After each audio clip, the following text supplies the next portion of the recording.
तो आपने अभी तक मेरे चैनल को सब्सक्राइब नहीं किया तो कृपया लाल बटन दबाकर चैनल को सब्सक्राइब करें और बेल के आइकन को दबा दें ताकि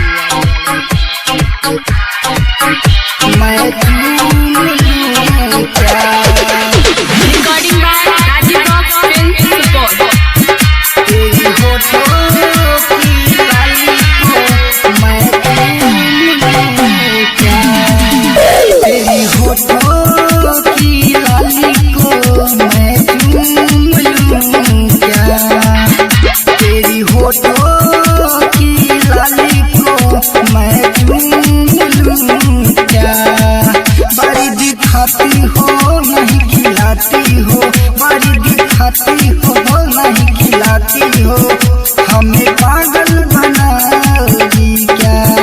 तेरी होठों की लाली को मैं चूम लूं क्या?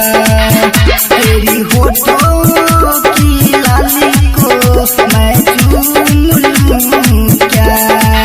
बड़ी दिखाती हो नहीं खिलाती हो, बड़ी दिखाती हो नहीं खिलाती हो, हमें पागल बनाओगी क्या?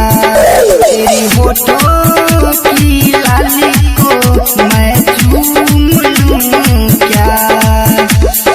डीजे साजन राजा, साजन राजा, मैं चूम लूं क्या?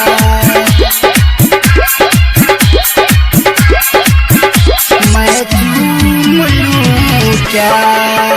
तेरे चक्कर में खोए खोए रहते हैं,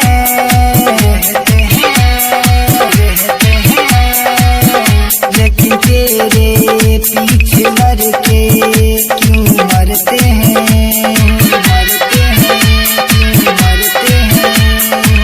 तेरी तो एक मुस्कान पे सभी मरते हैं, हाँ मरते हैं, हाँ मरते हैं। ना जाने कैसा खुदा है जो ऐसा सिस्टम बना दिया है। तेरी होठों की लाली को मैं चूम लूं क्या? तेरी होठों की लाली को मैं चूम लूं क्या?